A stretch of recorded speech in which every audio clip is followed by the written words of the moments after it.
Iseng Podcast dapat kalian dengarkan sambil makan, nyapu, nugas, kerja, teman tidur juga bisa. dan kegiatan lainnya. Jadi, kami ucapkan selamat mendengarkan.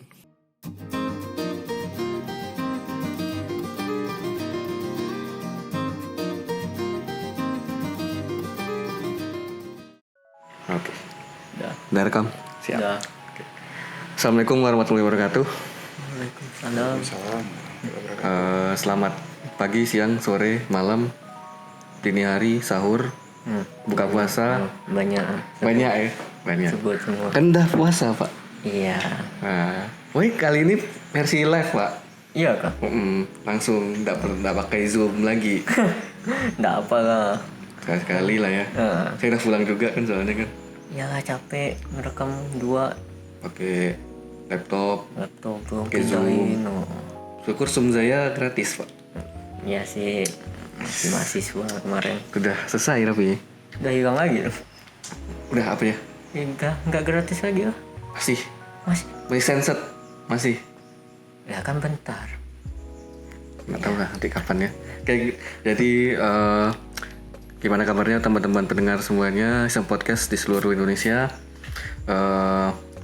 Terus gimana kabarnya juga Bapak? Saya baik. Kamu lancar. Lancar. Puasa aman. Puasa aman ya. Aman. Oh iya kan kita ucapin dulu lah buat teman-teman pendengar semuanya.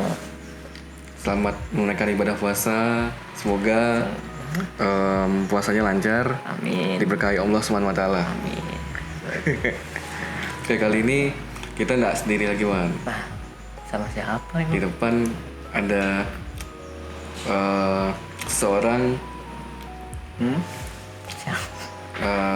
ya pokoknya seseorang lah. Seseorang. Nanti teman-teman bakalan kenal. Backgroundnya ya. Mau dibacakan dulu CV-nya, Pak. Wih yang CV-nya. Nanti Ya. disampaikan sendiri. Oke. Jadi di depan ada salah satu mentor guru kita Ya. yang kita juga sempat belajar ya di sini Sempat. ya. Sempat belajar ya. Jadi dikenalkan dulu kepada para pendengar semuanya, Mas Yoyo. Mas, silakan kenalkan diri dulu, Mas. Saya langsung ngomong aja kan nih. Iya. Boleh. Ngomong aja. Boleh. Oke, assalamualaikum warahmatullahi wabarakatuh. Waalaikumsalam. Ini apa nih yang perlu saya jelaskan nih? Kenalin dulu, Mas. Nama. Kenalin dulu. Nama. Biar Mulai dari nama. penonton pendengar tahu. Oke, kalau untuk nama saya Ratio, singkat ya. Nama yang sangat singkat diberikan oleh orang tua, tapi penuh makna tentunya. Gitu. Cuman lebih dikenal dengan panggilan Yoyo ya. Itu memang panggilan sayang dari kecil. Tapi waktu kuliah dulu hilang panggilan sayangnya, jadi berubah jadi Tio gitu panggilannya. Tapi begitu saya gitu. Tapi begitu apa namanya? Begitu saya di dunia kerja, kemudian terutama ketika saya bergabung di Primagama ya, saya bergabung di Primagama itu muncul lagi panggilan itu. Saya tidak minta dipanggil itu, tapi otomatis teman-teman dulu kok manggilnya gitu. Itu Dan teman lama. bukan, tapi teman-teman baru, teman-teman baru. Dan ternyata itu sama dengan panggilan kecil saya. Nah gitu. Terus apa lagi nih yang perlu saya kenalkan? Background ini, Mas, apa pendidikan? Oh gitu. Jadi kalau untuk pendidikan, saya SD itu di SD negeri ya, umum, sekolah umum. Kemudian SMP juga sekolah umum, SMP negeri 1. SD-nya itu SD 16, SMP 1. Tapi di kampung, di daerah Landak gitu ya. Oke. Iya, di daerah Landak. Kemudian SMA-nya itu saya di daerah Mempawah. SMA 1 Siantan sih, itu dekat dengan Pontianak, itu cuman sekitar 20 kilo dari Pontianak. Tapi masuknya Kabupaten Mempawah gitu. Kalau dulu Kabupaten Pontianak, sekarang masuknya Kabupaten Mempawah. Kemudian kuliah di Untan. Ini mungkin teman-teman dari daerah lain banyak nggak kenal nih. Kalau Kalbar itu udah biasa mungkin ya, tapi kalau di daerah Jawa mungkin nggak kenal Untan itu apa ya. Apa itu? Nanya. Bingung. Panjangan. Di Untan, Universitas Tanjung Pura, program studi pendidikan fisika. Nah, gitu. Jadi teman-teman pendengar semuanya ini kan apa ya, lulusan pendidikan fisika. Mungkin kalau mau teman-teman mau tanya-tanya soal fisika boleh lah. Siapa tahu ada yang pendengar kita SMA, SMP kan? Iya. Nah, siapa tahu. Pengen nambah-nambah ilmu kan jadinya gini. Sebelum kita mulai nih Mas, kan tadi Mas sempat singgung kan tadi Primagama kan? Iya. Nah, Pak, Apa tuh? pandangan Bapak pertama kali dengar kata bimbingan belajar, bimbel. Wah, Les dong. ya, les. Saya juga sempat udah ngesinggung di episode dulu ya, waktu zaman 2021 pernah ngobrol juga sama temen anak pendidikan juga. Kau sendiri tuh? Iya, sendiri. Oh saya. Gimana, coba bimbingan belajar tuh gimana menurut kau? Ya bimbingan belajar, ngebimbing. Bimbingan belajar tuh kan kayak nambah-nambah pelajaran yang nggak dipelajarin di sekolah. Iya. Itu pikiran saya. Sebenarnya kayak ngerjain Yang simple ngerjain PR gitu. PR. Kalau dulu tuh. Ya kan dulu. Tuh, sampai sekarang nggak sih? Sampai sekarang juga kayaknya murid-muridnya masih kayak mindsetnya ya buat ngerjain PR doang gitu loh. Saya nggak tahu ya kalau sekarang kan gimana? Nah, makanya kita tanyakan iya, ke Mas ini. Menurut Mas mendengar kata bimbingan belajar, pandangan pertamanya apa Mas? First impressionnya? Tambahan pengetahuan sih ya. Jadi untuk melengkapi pengetahuan dia yang didapatkan di sekolah gitu. Itu kalau saya mendengar bimbingan belajar itu munculnya kayak gitu, tidak sekedar les gitu.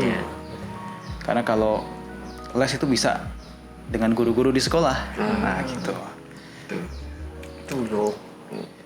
Cuma ngerjain PR doang. Dulu. Iya sih. Iya sih dulu. Cuman Tapi menurut Mas, kita singgung ke sekolah ya berarti ya.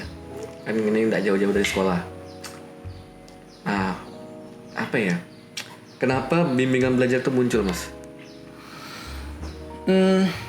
Padahal udah ada sekolah, udah ada pendidikan formal lah istilahnya ya. Formal. Kenapa bimbingan belajar ini muncul? Loh, ujuk-ujuk ada gitu. Sebetulnya awal mulanya itu kan bimbingan belajar tertua. Itu Primagama ya. Primagama itu lahir tahun 82. Saya juga belum dilahirkan pada saat itu. Belum dilahirkan. Itu lahir tahun 82. Nah, awal berdirinya itu bukan bimbingan belajar untuk anak-anak SMA, tapi dulu bimbingan tes. Iya, bimbingan tes masuk UGM.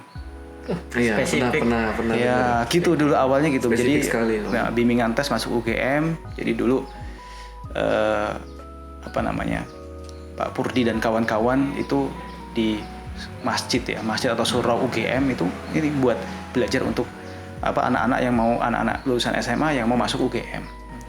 Nah, makanya dikasih nama Primagama itu kan yang saya tahu ya, saya tidak baca sejarahnya detail gitu, tapi kurang lebih dikasih nama Primagama karena itu singkatan dari prioritas masuk Gajah Mada. Ya, betul. Nah, gitu. Jadi kemudian terus berkembang, apalagi dulu bahwa ada lulus tidak lulus ketika ujian nasional. Nah, itu berkembangnya ke situ. Jadi membimbing anak-anak sekolah biar lulus. Gimana sih biar triknya tuh gimana sih biar lulus, biar ngerjakan soal ujian itu mudah. Nah, gitu. Jadi dari bimbingan tes masuk perguruan tinggi merembet sampai ke pendampingan belajar anak-anak sekolah. Nah, gitu. Jadi memang perintisnya itu dulu Primagama, lahir tahun 82, itu paling tua. Gitu, paling tua. Baru kemudian yang lain itu follower. Gitu. Muncul. Ya. Bimbingan belajar paling tua. Nah, waktu itu tuh awalnya udah kepikiran buat kayak tarif-tarif gitu di awal-awal gitu, Mas? Kalau itu kita nggak tahu ya, tapi kayaknya iya. Jadi maksudnya ada insentifnya. Ada insentif tertentu untuk pembimbing. Cuma zaman dulu kan Pak Purdi dan kawan-kawan itu belum buat lembaganya gitu. Baru kemudian berpikir bagaimana ini dibuat lembaga. Nah, gitu. Ya tarif sudah ada lah ya. Sudah ada. Oke, terus lagi. Oh iya. kan gini, BEM agama kan mungkin identik dengan bimbingan belajar kan. Iya. Nah, pada saat bimbingan belajar itu kan ada BEM agama ini kan ada ujuk-ujuk berdiri tanpa ini ya, tanpa finansial gitu ya. Iya. Ekonomi segala macam, manajemen segala macam, udah seperti badan usaha seperti itu kan. Dan notabene dalam pandangan umum adalah bisnis gitu kan. Iya. Ada bisnisnya gitu. Nah, sebenarnya kalau misalkan kita berbicara bisnis dan pendidikan itu sebenarnya boleh-boleh nggak sih Mas? Atau harus bisnis toh, pendidikan toh gitu? Atau boleh digabung gitu? Ya, sebetulnya itu sah-sah saja, sebab kita ini kan jasa ya, ya jasa. Jadi kita tidak mungkin bisa bertahan, bisa operasional kita bisa jalan kalau itu tidak ada imbalan yang diberikan oleh yang membutuhkan jasa tersebut, gitu. Nah di sisi lain kita juga kepengen berkembang, kita juga kepengen profesional, kita juga pengen mengelola ini, jadi memberikan informasi, membimbing anak-anak itu memang betul-betul profesional. Maka ketika itu profesional, ya mau tidak mau memang harus ada profitabilitas di dalamnya. Yang terpenting adalah bukan sekedar profitabilitas, tapi bagaimana profitabilitas yang diharapkan itu betul-betul bisa membimbing anak-anak, betul-betul bisa menjadi solusi bagi siswa gitu. Jadi termasuklah kurikulumnya juga kita harus update, kita harus menyesuaikan gitu. Bahkan ya sebisa mungkin kita lebih daripada sekolah. Gitu. Itu yang dicari tuh. Lebih dari sekolah. Iya betul. Poinnya. Iya. Poin plusnya adalah lebih dari sekolah. Iya. Dari biaya kan kayak istilahnya ada biaya, ada harga.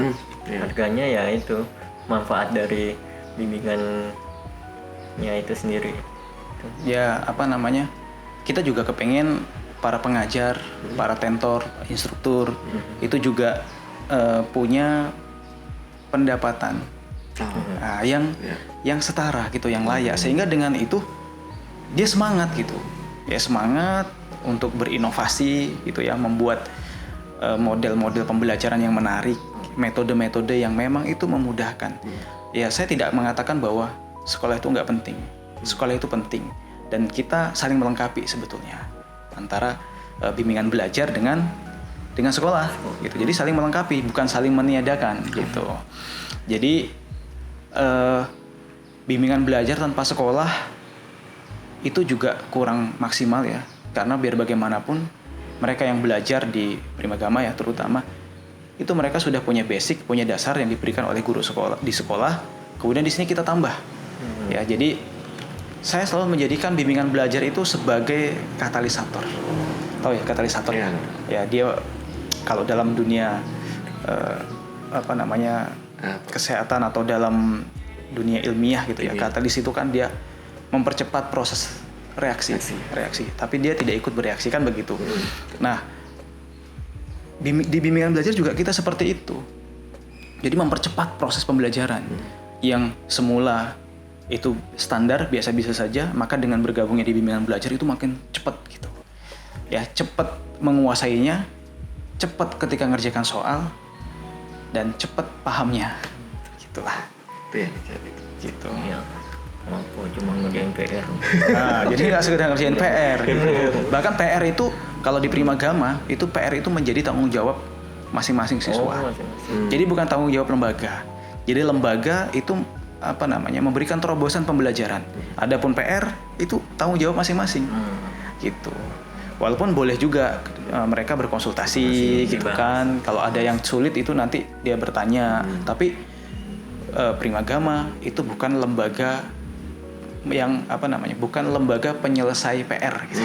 Gitu. Jadi bukan itu. Jadi tujuannya bukan itu. Jadi ketika orang tua masukkan anaknya di Primagama juga itu kita jelaskan. Pak, Bu, Primagama itu bukan tempat mengerjakan PR ya. Pas pendaftaran? Iya, pas pendaftaran itu kita sampaikan. Tapi Primagama kita memberikan terobosan pembelajaran. PR tanggung jawab siswa. Tapi boleh berkonsultasi dengan kami gitu. Kayak gitu sih.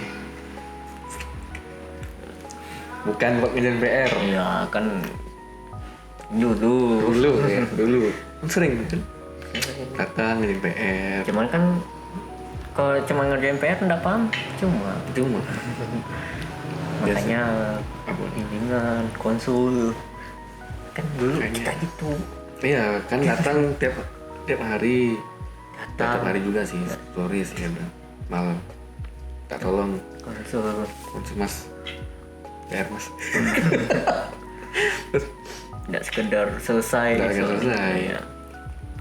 Oke, terus, nah ini kan 2020 ini kan pandemi mas. Iya. Nah, terus menjamur lah berbagai les-les privat, les-les yang online, platform digital. Ini kita sebut aja lah ya, kayak apa namanya? Oh apa? Ruang guru misalkan, kan nggak bersaing dengan Primagama misalkan. Apa ya? Kok banyak lah kan.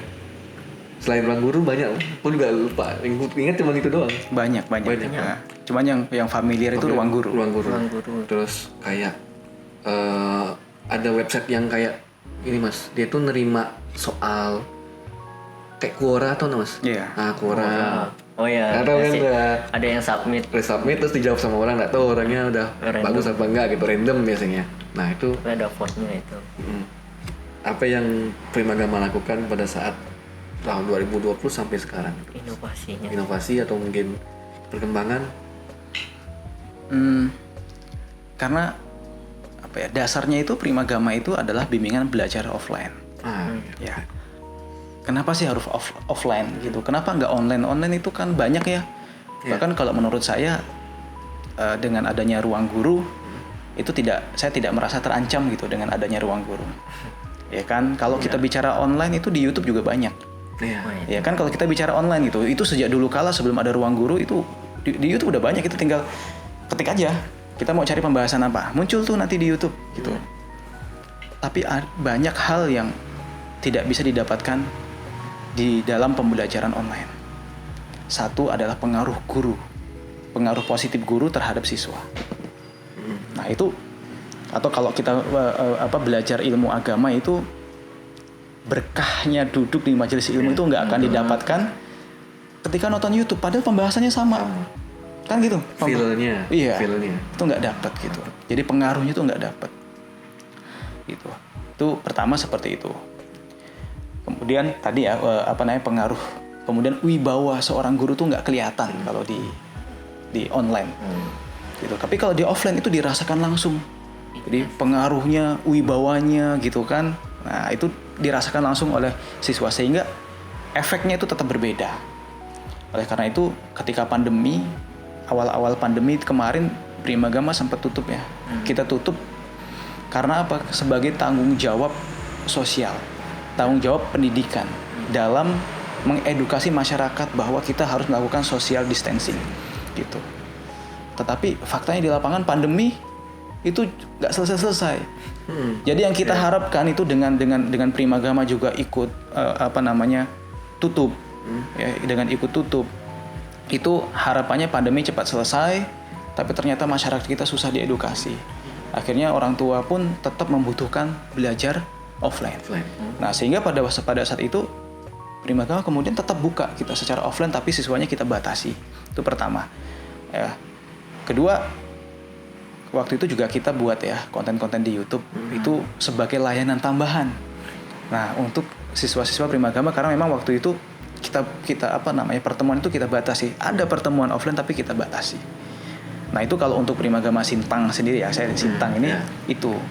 Sedangkan dari manajemen pusat sendiri itu juga melakukan pembelajaran online yang di situ ditayangkan di YouTube ya, untuk melayani bukan cuma seluruh siswa Primagama, tapi seluruh siswa se-Indonesia, baik yang siswa Primagama ataupun yang bukan siswa Primagama, itu bisa merasakan manfaatnya. Nah, jadi itu sih yang kita lakukan. Nah, kemudian ini juga untuk model tes gitu ya, model tes atau tryout gitu. Yang pada akhirnya kami juga belajar gitu dengan pandemi, belajar memanfaatkan teknologi gitu.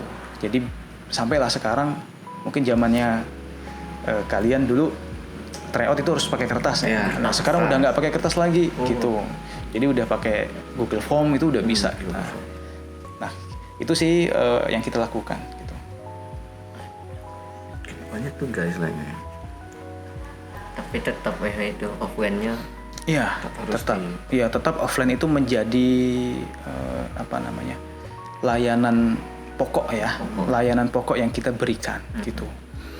Itu karena tadi dua prinsip itu, pengaruh seorang guru sama wibawa guru itu tidak dirasakan ketika dia pembelajarannya online, hanya nonton video pembelajaran. Nanti Benar. ini habis kuota iya, tapi dibuka habis itu sambil ngegame gitu kan, justru kurang manfaat gitu. Berarti, Tapi maaf ya nggak apa-apa. Ini kalau nggak ini kan istilahnya kayak Zoom gitu enggak berarti Prima Gama? Zoom iya juga. Jadi kita melakukan pembelajaran lewat Zoom, juga Google Meet juga ya. Tetapi tadi Enggak. pengaruhnya kurang gitu ya. Jadi pengaruhnya kurang, dan orang tua pun lebih senang gitu pembelajarannya offline. Jadi kita dulu visi kita melawan COVID dan stupid gitu. Jangan sampai karena COVID terus siswa tidak belajar jadi stupid gitu. Gitu. Soalnya adikku nggak pernah man, jadi dia kayak biar video pembelajaran gitu dari kompetitor sebelah, nanti ruang guru, dek belajar nggak? Nih nonton sama temennya, nonton ini video itu doang udah. Habis itu udah nggak lagi main game lagi, lanjut lagi nonton YouTube gitu. Nggak terasa lah. Nggak terasa. Impact-nya tuh kurang. Iya. Tapi memang impact datangin guru atau minta guru yang datang ke rumah gitu kan banyak mas. Yang privat gitu kan istilahnya. Datang guru datang ke rumah, atau anak muridnya datang ke rumah gurunya. Nah itu memang kayak feel-nya tuh beda kalau kita belajar tuh online gitu. Iya betul. Sama kayak kemarin adikku yang besar yang mahasiswa, ya udah buka Zoom, buka Google Meet, Walaupun itu dong, Zoom biasa gitu. santai, nggak didengar, Nggak open cam. enggak lah, mana open game. Nah itu kan Jadi gurunya ngomong sama laptop, itu guys sebenarnya. Iya betul. Nah terakhir belum terakhir sih, kan kemarin saya juga sempat lihat postingan mas di WA Story kalau nggak salah. Itu sempat Prima Gama tuh ini ya gabung sama Zenius. Iya betul. gabung. Ya sejak Februari 2022 itu kita gabung dengan Zenius. Februari 2022. Baru. Itu gimana mas dari pusat manajemennya tuh kayak gimana? Apakah Prima Gama yang ke atasnya gitu atau Zenius yang Bareng gitu. atau berbarengan, atau yang lebih banyak Zenius atau Prima Gama yang lebih banyak? Lebih ke ini sih ya. Ya itu sudah, kalau ngomongin soal itu di manajemen atas dan di sektor bisnisnya gitu. Jadi di sektor bisnisnya memang Prima Gama secara resmi ya itu sudah dibeli. Nah, gitulah gitu. Jadi dibeli oleh Zenius. Karena memang Zenius itu melihat bahwa Prima Gama ini cabangnya banyak. Iya. Sampai ke pelosok-pelosok, dan itu tidak dimiliki oleh bimbingan belajar yang lain. Dan sepertinya juga menyadari bahwa pembelajaran online, karena Zenius itu basicnya online ya, itu kurang efektif. Nah, jadi dengan melihat potensi yang ada di Prima Gama, maka mereka rela tuh gitu ya. Jadi untuk merogoh kocek gitu ya, invest di akuisisi gitu, mengakuisisi gitu, mengakuisisi Prima Gama. Nah, sehingga ke depan itu pembelajaran itu nanti gabungan. Jadi online dan offline. Jadi tetap siswa itu kita layani offline di cabang-cabang Prima Gama supaya tadi pengaruhnya itu dapat, pengaruh guru dapat, wibawa guru itu dapat. Dan di sisi yang lain Zenius bisa menambah dengan pembelajaran online-nya. Artinya ketika anak kurang serius di online, dia tetap dapat bimbingan offline yang mudah-mudahan itu tetap maksimal itu untuk memberikan pengaruh positif terhadap siswa. Nah, bagi mereka yang punya semangat belajar lebih tinggi, gitu kan, yang punya semangat belajar lebih tinggi, mereka bisa memanfaatkan bimbingan online yang ditambahkan oleh Zenius tanpa ikut bimbingan belajar online lagi. Artinya udah fasilitas itu sudah diberikan oleh Primagama gitu dan Zenius tentunya. Jadi otomatis, jadi ketika daftar Primagama otomatis dapat gitu. Free access. Free access Zenius Education. Ya membayar. Nah gitu. Kita include di awal gitu. Ya, jadi dia tidak perlu lagi ikut 2 gitu. Jadi itu menjadi kekuatan tersendiri karena Primagama bimbingan belajar offline tertua. Dengan berbagai pengalamannya, dengan mungkin sudah ratusan juta kali ya alumninya. Iya. Nah, termasuk Gubernur DKI ya, Anies Baswedan. Oh iya. Ah, ya gitu. Tahu gue. Baru tahu. Fun fact. Fun fact. Nah, gitu kan. Ditambah ketika bergabung gitu dengan Zenius. Zenius itu bimbingan belajar online tertua iya. di Indonesia. Di awal. Zenius. Jadi yang paling pertama perintisnya gitu. Jadi Primagama perintis offline, kemudian Zenius perintis online. Dan harapannya ini menjadi kekuatan yang sangat besar gitu. Dan ini kita sudah mulai merasakan ini.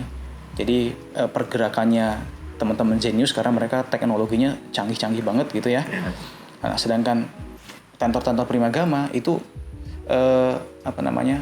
dalam pengalamannya di lapangan itu udah pengalaman banget gitu.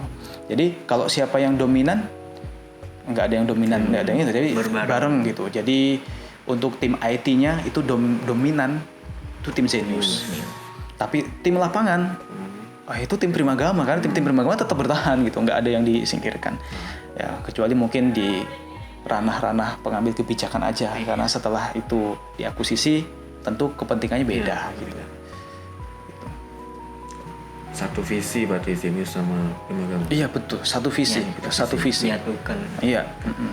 Kan dulu tuh sempat coba Zenius kan. Aku selang-selang SMA aku pernah coba kan. Zenius online-nya. Iya. Bentar kan. Taunya website gitu. Website, ya di website-nya. Website-nya mirip-mirip dengan Primagama nih. Pembelajarannya. Tapi cuma bentar doang sih waktu itu. Gratisan kali ya? Hah? Gratisan? Enggak. Waktu itu bayar mas. Bayar. Masih bayar. Karena belum gabung kan, masih pisah kan. Zenius pisah, Primagama pisah.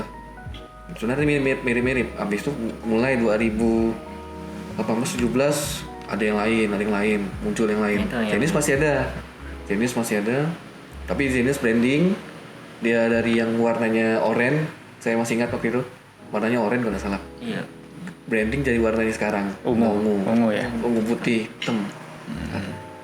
Yang branding lagi Primagama lagi, wah makin luas berarti jaringannya. Iya.